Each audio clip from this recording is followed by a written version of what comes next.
Okay, I want to show you a little bit about distributed processing, or maybe using a few more words, parallel and larger than memory processing. We have all been experiencing what working on a small server in the cloud is like. We have seen core dumps, we have seen kernels crash, we have all wondered about the fact, well, how on earth am I supposed to process an entire collection of OCI or Spex1 or HARP granules with 3 gigabytes of memory. And so we're going to start addressing that question. And as a handy-dandy example, because a lot of people are also interested in this, we're going to use it to stack together a bunch of level 2 granules on the same projection. That could be useful for a number of us. So we're going to do that as our example as we go. But the point here is to learn about distributed processing. The point of distributed processing, of course, is to break big jobs. So processing a whole collection, break big jobs into something small and manageable that we can do piece by piece, and then put all the pieces back together again in a way that we get the result as if we had had a massive computer that could have just done the whole collection at once. So instead of having that massive computer that doesn't exist, we break it into little jobs, spread it out, put them all back together, and voila, we've got it. So that's what we're going to look at learning about how to do today. We're going to do this with a tool, a Python library called Dask. It's not the only one that can do this, but it integrates well with the CryoCloud, and it's a very good one.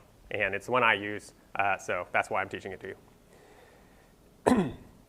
So after we get through this, you're going to know about a framework that I'm calling Chunk Apply Combine. It might sound familiar if any of you guys from the data science world have seen Split Apply Combine as a way of dealing with large processes. It's a little different, working with raster and gridded data. We're going to start a Dask client, which is going to manage all these little jobs that I'm talking about. And like I said, we're going to do swath data over time. So to get set up, here's the imports that we're going to need. The new ones here are Dask Array. You don't normally have to import Dask Array separately, but we're going to do a little demo, so we're getting a little lower level to pull that in. But Dask Distributed Client is the thing that's going to sort of, one of the things we're going to see using a lot. So that's a new one here. Two things, as I mentioned, I'm not talking about is we're going to be using Rasterio and Rio Xarray, which are geospatial libraries, behind the scenes to do that reprojection. And these are talked about more in that other tutorial. Let's focus on, we're going to look at the OCI Level 2 BGC product for a week. And we're going to do this week last year. So, no, well, actually, I better run my code so that it works. Here we go. Let's import my libraries. And we're going to look at a week. So this, I think, turns out to be something like 16 results if the Common Metadata Repository API will wake up this morning. Yeah, 16. And there's one of them. And I know it said coming soon here for a while. I really hope that's true, that we'll get our thumbnail imagery soon. Queue those up to open. This is all pretty normal. We're going to open up the data tree and get that dictionary, use that thing to merge the entire data tree into one data set. And let's take a little look at the chlorophyll A plot and throw on a bounding box. I'm going through this stuff quickly because it's all familiar to us now. And of course, our bounding box is over where we are, looking at the coastal region around Chesapeake Bay and the Delaware. And so the question is like, OK, I just found 16 images for a week at level 2. I want to stack these all up and do something with that. I want to make a time series. I want to do a mean, whatever it's going to be. How do I do that? How do I do that since I can't just load up? You actually could load up 16 granules. So this is, of course, a dummy case. But what do I do if it's a year? How do I do it? I can't load up those and stack them and run them all together. So what are we going to do about that? OK, what we want to do is use as our example, we're going to use geospatial packages, Rasterio and Rio Xarray, to project these to a common grid. And so what I'm going to do right now is a first instance of doing that projection. And so this might be new to some of you. There's a couple things we have to do to work with Rio. Rio provides an accessor on our attributes. So chlorophyll A, oh, I should make this bigger. And get rid of this. How's the size? OK. So chlorophyll A is an Xarray data array. And since we have the Rio Xarray package installed in the system, we don't directly import it. But since it's there, we get this Rio accessor on our data array object. And so anything we want to do with Rasterio operations, we do through Rio. And so the first thing we have to do is tell tell rasterio what the spatial dimensions are. So it's not latitude and longitude. Those are coordinates.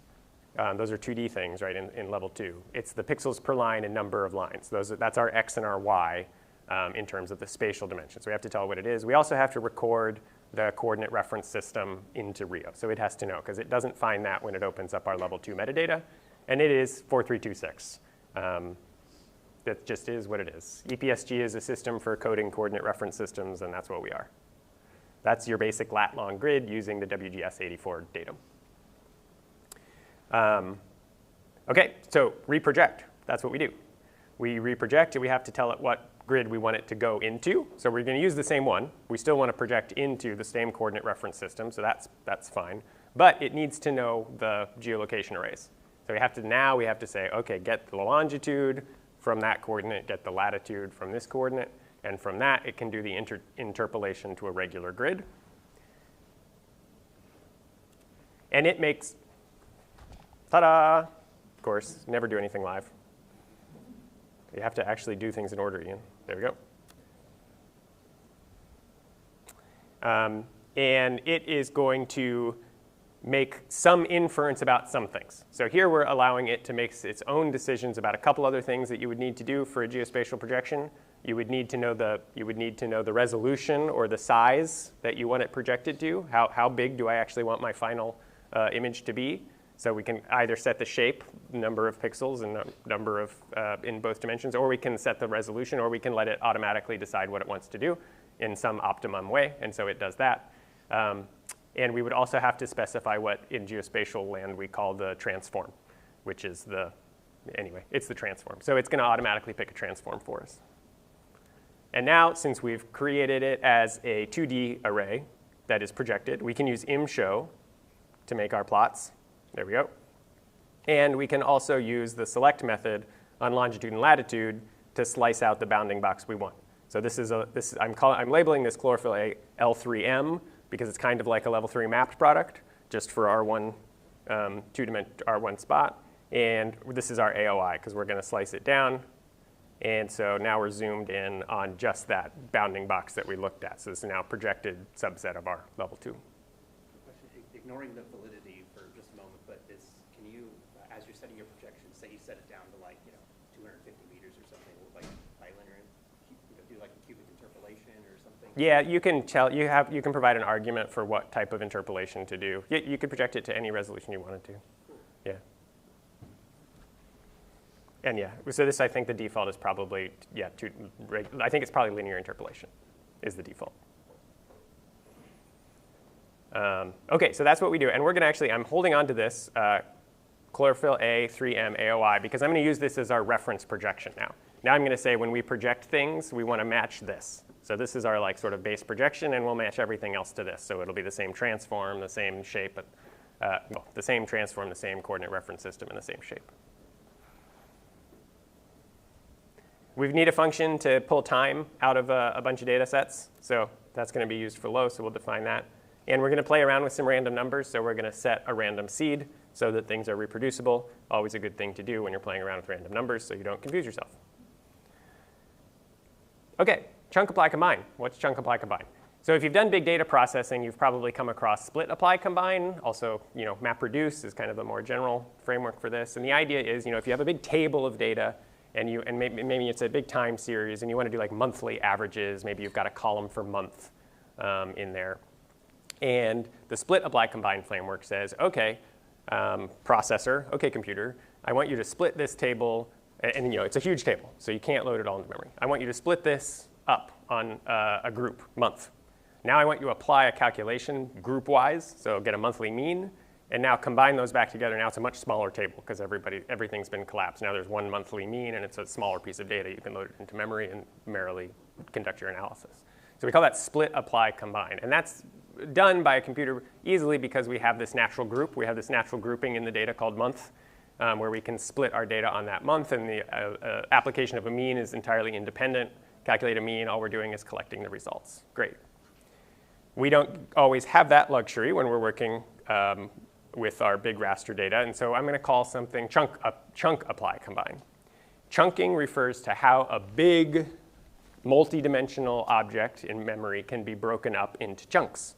There's nothing natural about the chunks. We have to sort of like arbitrarily decide what the chunk sizes are, but it's just tiles or little mini cubes. If we have a 3D array, it's little mini cubes in there. It's just chunks. There's no natural division. You, or hopefully the person that created the data, has created a nice sort of default chunk size that's written into the metadata of an etcdf for a file, so that when you open it up, it has some information that tells Dask, which we're going to see later, how to chunk it. And so hopefully the chunking is good and you don't have to worry about it. Now we have to apply a calculation. Say we want to do a mean across a chunked array. Well, we have to be a little bit more careful now. We have to sort of apply a mean chunk-wise, but then to get the grand mean, we have to know, like, the size of each chunk. But we can do it. It's just one more step. So we apply something locally, and then this combine step is just a little more complicated. You have to get the grand mean from all your little chunk means. But we can do it, and that's what we're gonna be doing in more general frameworks when we're doing a chunk apply combine approach. Let's think about what that looks like now if compared to sort of a serial processing versus a distributed processing. In a serial processing without chunk apply combine, I have random normal generates me a big array. So I have that array, and I calculate the mean. One step. That's my serial process, or that's me doing this without chunk apply combine. And let's go ahead and get a little array here. So there's me applying random normal. So there's my random normal array. This is not a huge array. It's 2 to the 24. And you might say, like, well, what's 2 to the 24? Is that big? There's a handy little function that NumPy provides about this. It has a little bit of metadata about an array called n bytes. So it actually will tell you how many bytes that is. We'll divide it by 2 to the 20th to get megabytes. So it's 128. So that's not giant, but we'll play with it. So there's a big array. A simple way then to do this kind of approach, but without distributing the processing, but like chunking it up a little bit, is to do it in a for loop. So let's say let's do eight of them. Let's pretend we're going to sort of like chunk this into 8 things, and now we want to do smaller things, do this serially. We're just going to go in a for loop. We're going to divide it into chunks. We'll keep track of our individual chunk means, and then we'll just divide it by the total size at the end so that we're done. So it should be easy. We figured out how to overcome the challenge of doing it chunk-wise. And another handy little feature is we can time how long this takes in Python. There's this magic call up here at the top of the cell, time it. So %% time it, and -R3 means repeat this 3 times to get an average of how long this takes.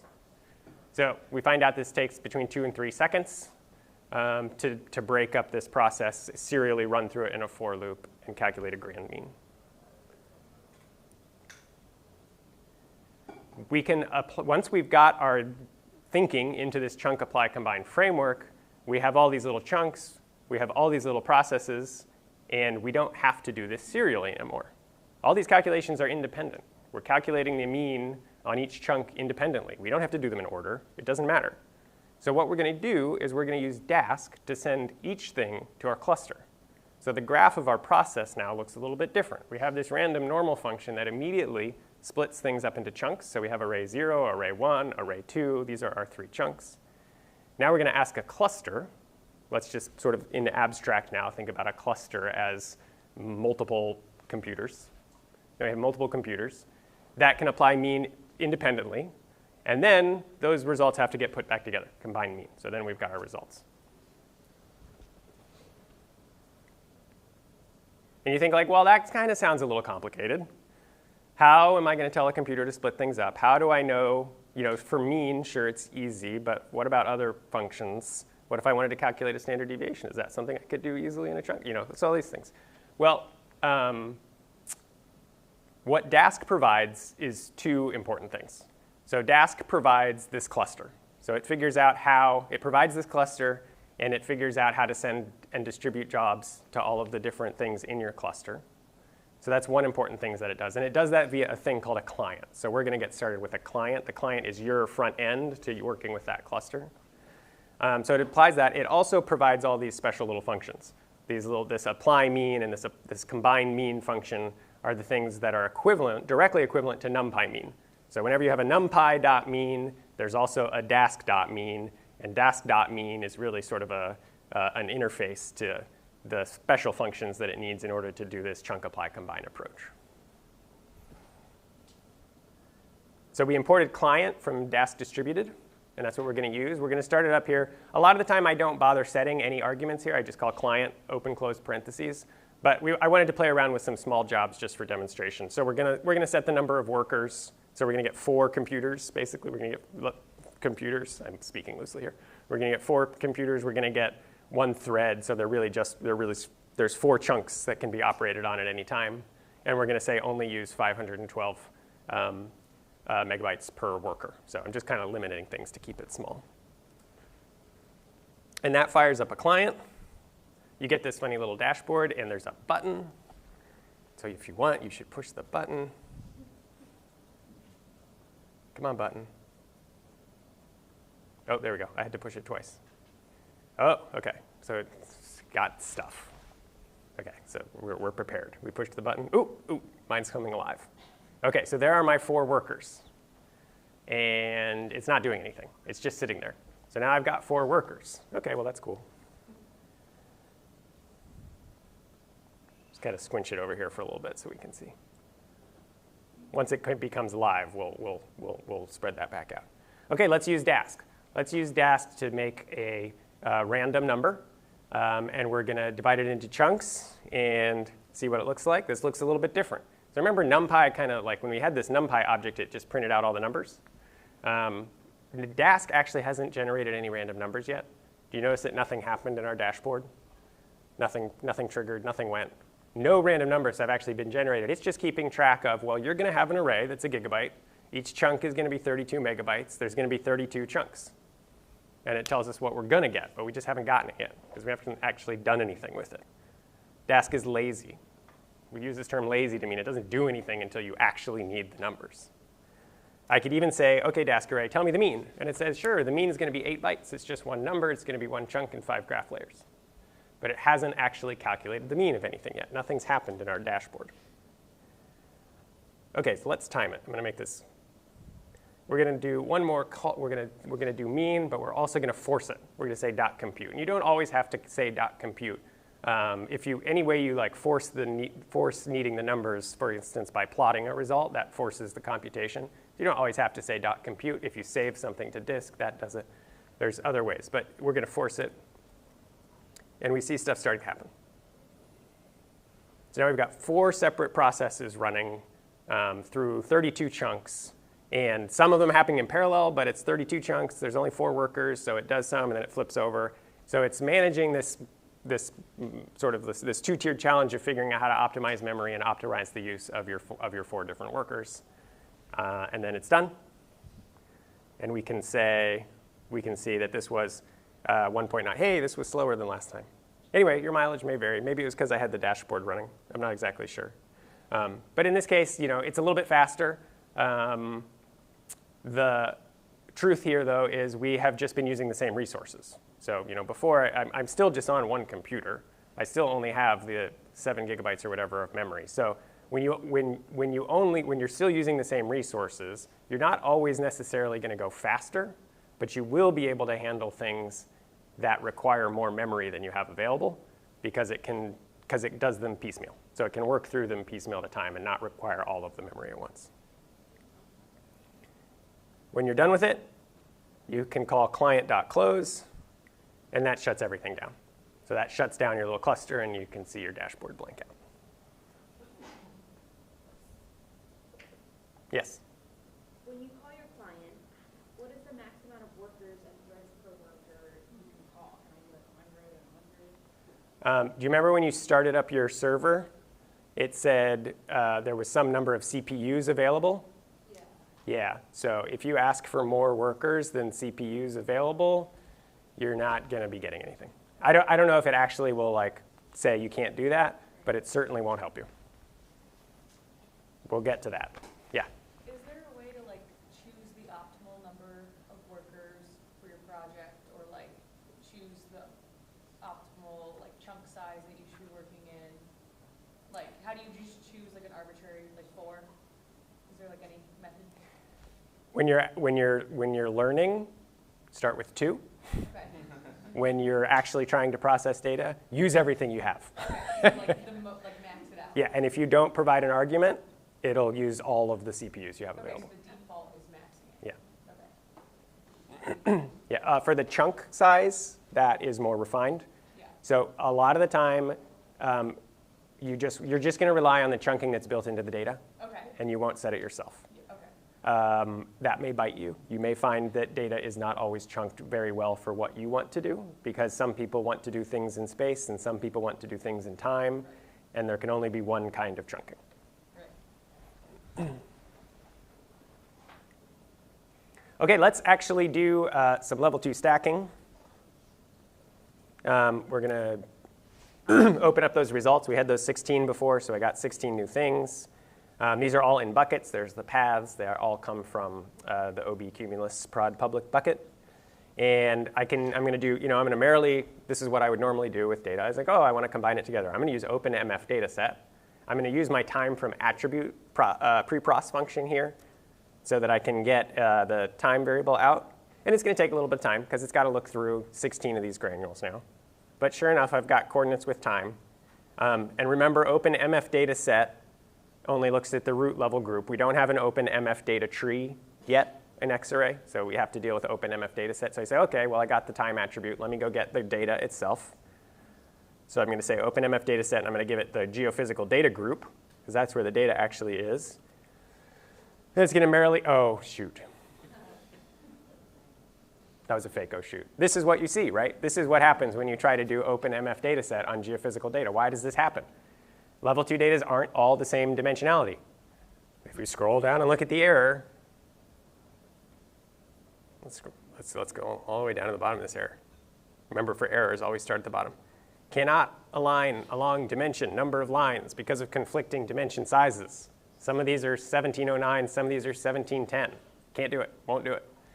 So you could come up with some workarounds for this. Maybe you pad out your data with some nons or something like that. You could use a preprocess function and do something. But still, you can't really stack these together because they all have different longitude and latitude. I mean, you could stack them together, but they're not right. They're not all right over each other. So they're swath data. So that's what we have to do. So we have to get them all in the same grid and then do it. So we've got this little grid match function. It uses that same reproject. It takes a path. So grid match is going to take a path to a granule.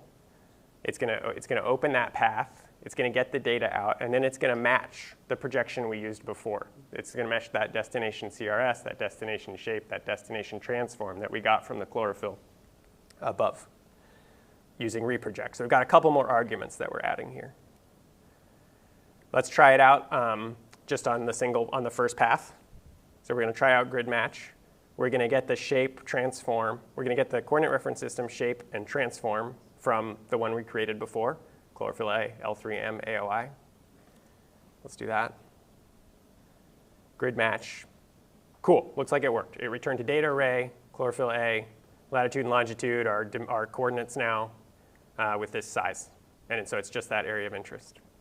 And we got, this is our latitudes and longitudes. Everything's looking good. OK, I like our function. Seems to be working. Let's get a client. So we're going to load up a client. Get that I'll skip the dashboard. Well, let's go launch the dashboard. There's our dashboard. We've got 4 workers. Now we're going to map our grid match function over our paths. So map is a common word in computer processing for apply this function to each element of this list. That's what it means. So grid match is a function, paths is a list, and I'm just going to apply grid match to each of paths. And then there's usually some extra arguments. So we get to just supply those extra arguments, the destination CRS, the shape, the transform. Those aren't something that we're mapping over. There's just one of those, so we apply those separately. And client maps this over our thing. And client immediately returns. It returns something called futures. But you'll see that those futures immediately came back as pending. And if we start looking at what's going on our dashboard, we can see that the workers are doing a thing. And hopefully, they start actually getting through some tasks.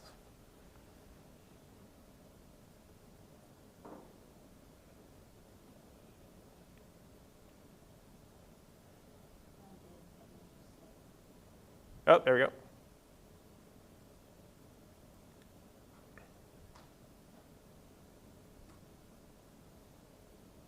So it's got a little progress bar running there. The progress is in the lower corner. You can see how many of 4, it's at 4 out of 16 right now, 5 out of 16. Tasks are streaming around.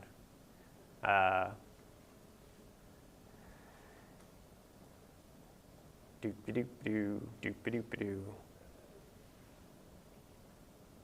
You can run this next function that needs the data. It won't do anything yet because the tasks haven't finished. So you don't have to be sitting here watching your task stream waiting for things to run. Just start that next function and you can see it's still waiting. And it's waiting because we called client.gather on our future objects. So we said client gather those future things back together. And so it just gets them back together in a list, just like paths was. And then we can use our xarray combine nested to stack those things together. Now we just have a simple concatenation dim on time. We got that time coordinate before, so we had that data array with attributes, so we throw that on top. And we've got a stacked 3-dimensional array called chlorophyll A. It's got 16 time, it's got latitude and longitude. And it has, where's the variable? Oh yeah, it's just a data array, so it's just with one variable, chlor A. And now we can do whatever we want. We can take the mean and do an image of the mean. And so there we go. We have the mean over time. And so that was 16 granules just to keep it to make it not take too long. But in theory, you could do as many as you wanted. Now your kernel won't crash. You're not going to ever use more memory than you have. It's just going to take longer because it's going to do them as memory becomes available. And we can close it out. OK, so that was doing a client. We saw everything we need to do. One note about it is I used client.map because I had a function that I needed to send out over other, because I had a particular function. I had sort of a more complicated thing that I needed to do. It's actually easier if you can rely on Dask's built-in functions. So if you just, had, say that we didn't have this problem of having to reproject things to stack them. Say we wanted to stack level 3 granules together. Then my OpenMF dataset would have worked. I would have called OpenMF dataset. I would have gotten a big stack. For some reason, it has trouble ending clients, so that's why that shows up. It's not shutting clients down correctly right now. I'm not sure exactly why. That's what that is about. It's not your data. So if you had level 3, you could have stacked. You could have opened MF dataset and stacked them all together. And if you wanted a mean, you wouldn't have to define client.map. You would just say, array, take the mean. And if you had this task stream open, if you had a client running and you had this task stream open, you would see that it is Dask that is taking care of calculating the mean across this giant array. So if you're doing something simpler that there's a built-in function for, then you might not even have to use client.map. But you do still want to open up that. You do still want to get that client running. But that was just using one computer, right? OK. So what's the promise of working in the cloud? We don't need this anymore. The promise of working in the cloud is scalability. The promise of working in the cloud is I don't have to just use the one Jupyter server that I spun up that has a measly 4 gigabytes of RAM and 3 processors. AWS has a lot more processors than that. And we can use as many processors as we can find data to plug through them and get somebody else to pay for. So fortunately, right now, you all have access to this platform. And there is a package called Dask Gateway, which is designed to work seamlessly with things on CryoCloud. And Dask Gateway is a client on your end that connects to a server that's running right alongside the Jupyter Hub. So remember, we logged into the Jupyter Hub where we logged in and we chose to spin up our different servers. Well, the Dask Gateway is another little thing just kind of sitting there in Amazon Cloud waiting for somebody to say, this is Dask coming now. Dask would like you to spin up more servers. Dask would like you to spin up more servers for this particular user and make them available as a cluster to you working on your Jupyter Lab. I'm not going to do this right now because this one takes a little bit of time. It takes a couple minutes sometimes for you to spin up your Jupyter Lab server the first time you're starting. It has to do that. But this is what it would look like. You would import Gateway. And then we get some cluster options. does this. Some of this is a little bit familiar. It's not exactly the same, but we have instance type, and they've constrained us right now to just having this one type of instance. So this is a type of EC2 instance, and you could learn more about the different types that are available. And if we have a reason to need a different type of computer, we can figure it out and get it. You get to specify these levels of what you want on each instance. And you get to specify an image. By default, it goes to the same image you're currently working with. So this is our ocean data one. Some environment variables. And when's the cluster going to die? You can leave the defaults. And then you do a new cluster. We can go ahead and run that. What you'll see is that initially your cluster has no workers. So it's not going to do anything. And so this hangs people up a little bit. You just run through your code. OK, here's my cluster. And then they submit their job to the cluster, and nothing happens. And they're waiting, and they're waiting, and they're waiting, and they're waiting.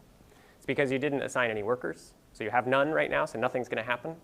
You can do manual scaling or adaptive scaling. And this is what I'm not going to turn on right now. But if you manually scaled up to 12 workers, 14 workers, you'd have to wait for them. And this is the part that can take this can take minutes. This can take 5 minutes to wait for your cluster to come back. Or adaptive scaling, I haven't played with this as much, but it responds. Once you start, in theory, once you start sending jobs to it, it will start scaling up. But you still have to give it a maximum that's greater than 0 and click adapt so that it can scale up. It has given us a dashboard link. So if you click on that link, this would be your individual dashboard. And we can see right now that there's, if I go to the workers tab, it kind of looks like there's one, but it's really total workers 0, question mark, question mark, question mark. What are you doing? Do you even know what you're doing? Shut up, Dask. I know what I'm doing. But so there you can kind of monitor and wait for your workers to show up. And you'll see them here, just like we saw them pop up on our own local dashboard. Now it's just the same. We have a cluster, and from that cluster, we get a client. OK, now this is starting to look familiar. We have a client. And from here, I'm not going to run it, but we could apply the same client map, grid match. It would do the exact same thing. It would send those paths out to our distributed cluster. You could calculate, and then you would pull all the results back with something with gather. It would work exactly the same. And when you were done, you would hit close. And that would be then how you take advantage of the scaling out potential of working in AWS. So you don't have an HPC at your fingertips. An HPC is a little bit more complicated. You just have a lot of dummy instances of the exact same type of computer, but you know what? That's all you need. If you're doing an embarrassingly parallel job, like gridding a bunch of different granules, that's all you need. You just need a stupid computer that's unconnected from anything else to process that job individually. And you can use as many as you want until we get yelled at by CryoCloud. Or until I get yelled at by CryoCloud. So, it's a learning experience. Feel free to experiment. And if it turns out you're like, oh, wow, I want to do this. And I have a real job. And you only need to do this if you really are going to process the entire history of OCI, right? Or whatever. If you want to do that, talk to us. And we'll figure it out. If you want to think about funding for that, think about writing a proposal, an AWS Open Science proposal or something to your normal funding streams, and chip in a little money to CryoCloud. And then nobody will be sad. But this is how you do it. So with that, I'll take questions.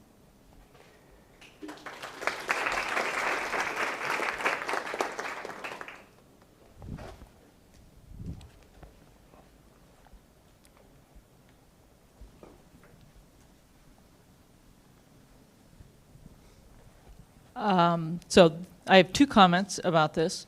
One, for those wondering, hey, how much does this cost? If you had to pay for it. What I've seen is back of the envelope, 15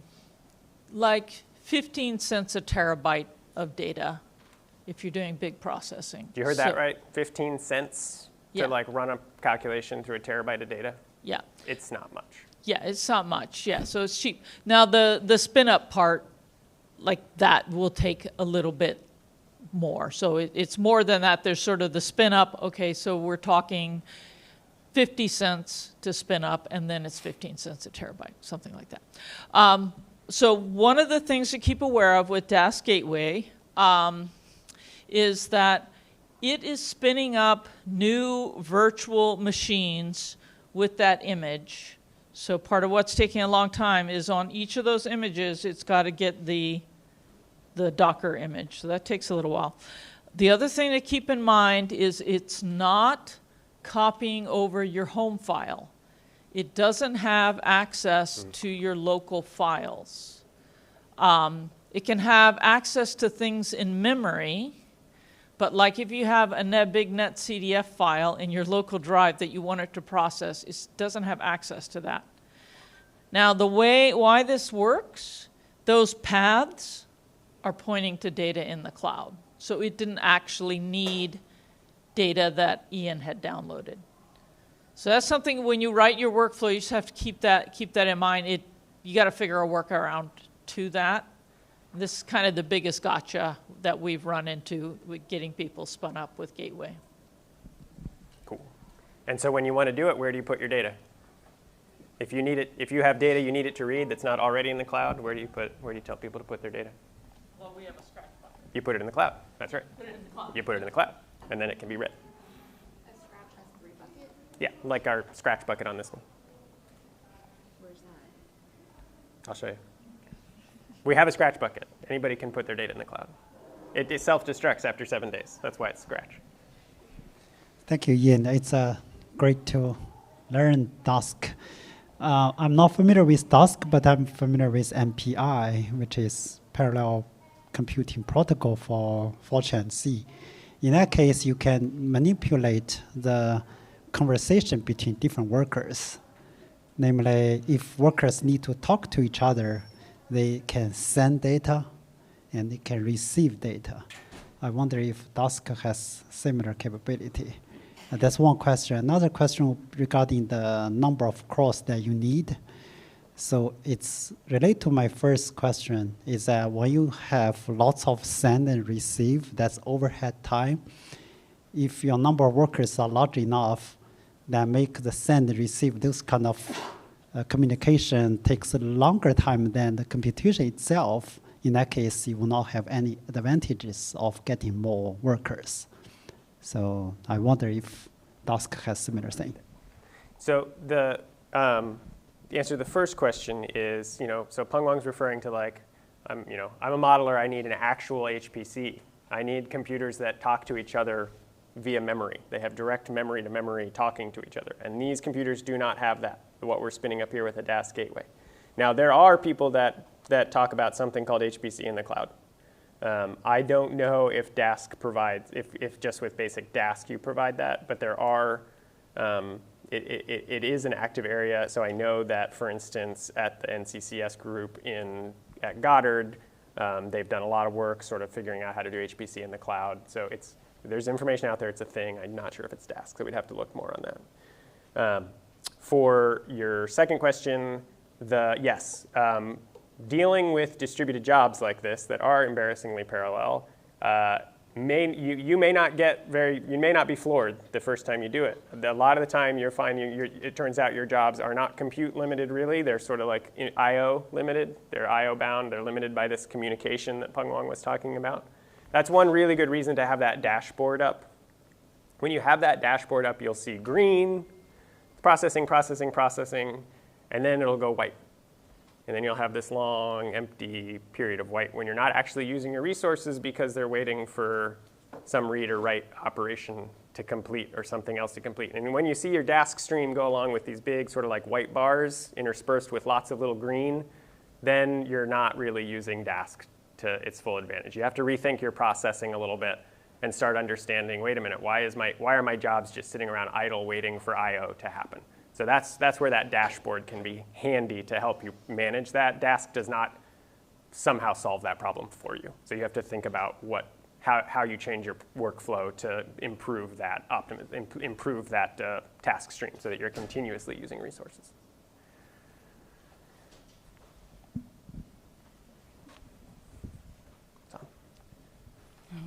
Hi, you have done the time series stacking of level 2 chlorophyll.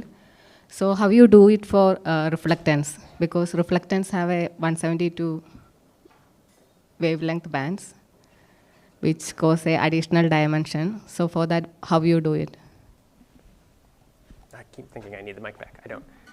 So instead of ending up with a three-dimensional array with lat, lon, and time, you'll have a four-dimensional array with lat, lon, time bands, and it'll just take longer. Somebody correct me if I'm wrong. Have you tried reproject on a three-dimensional array and it goes? It does each band? Yeah. So it'll go and just take longer.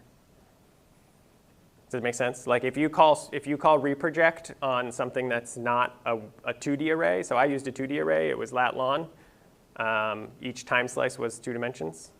But you're saying, reflectance is it's already a cube, it's 3 dimensions.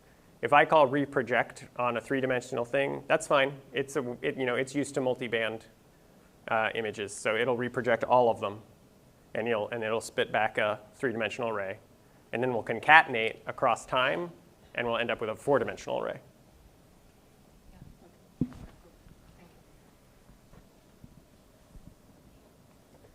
Let me take one up here, and then we'll break. Last question. Another last question, maybe, but not exactly on Dask. I'm just really curious about the real package. You mentioned you can do some projection. We have a OCI level 1B data or level 2 data in level 1B grids. We have perimeter data on level 1C grids. Can we just use this tool to project different grids? You mean like if I wanted to project to the level 1C grid? Yeah. Is this a simple way to solve the problem? Can you give me a proj4 string for the level 1C grid? What that? So, I do not believe that our level 1C you can't look up our level 1C in the EPSG table. It's not there. You can't, and so the alternative is to define, there's this long string that defines things about the datum and how different things are wobbled around when doing a geospatial projection. And that's called the proj4 string. Proj is the projection database. So if you can give me a proj4 string for level 1C, then we can do it. You mean you cannot match like one user-defined grid to another user-defined grid? Right. You need some other standard you need grids. to be able to tell me the information about that projection in a way that Rio would recognize it.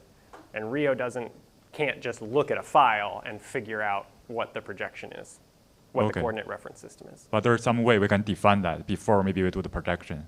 I hope so. Okay.